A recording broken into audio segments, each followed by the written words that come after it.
ඔයාලා අනුරාධපුරේ ගිහින් ඇති. හැබැයි බලන්න මේ තැන්වලට ගිහින් තියෙනවද කියලා. ආදරෙන් පිළිගන්නවා අපේ SL Travel Memo YouTube channel එකට. ඒ වගේම මතක් කරලා subscribe කරලා නැත්නම් subscribe කරන්න. අපි යමු වීඩියෝ එකට.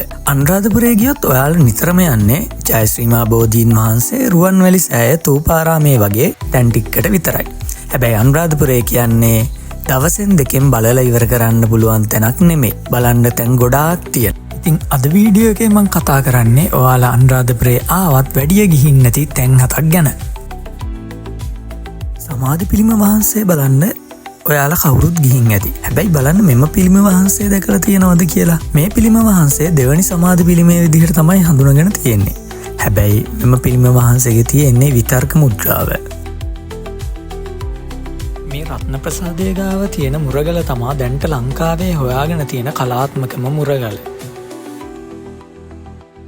මෙම සඳගඩ පහන තමා ලංකාවේ දැනට සොයාගෙන තියෙන කලාත්මකම සඳගඩ පහන වෙන්නේ. මේකත් පිහිටලා තියෙන්නේ අනුරාධපුරේ.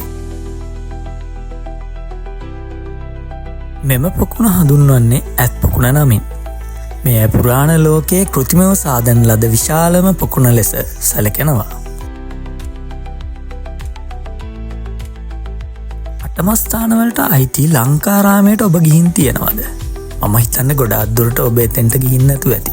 අනුරාධපුරේ ගියොත් අනිවාර්යෙන් යන්න අවශ්‍ය තැනක් තමා මේ. යතුරු හැඩයතිලින්ද අනුරාධපුරේ තියෙන තවත් ලස්සන පොකුණක්. ඔයාලත් ගියොත් මේක හොයාගෙන ගිහින් බලන්න.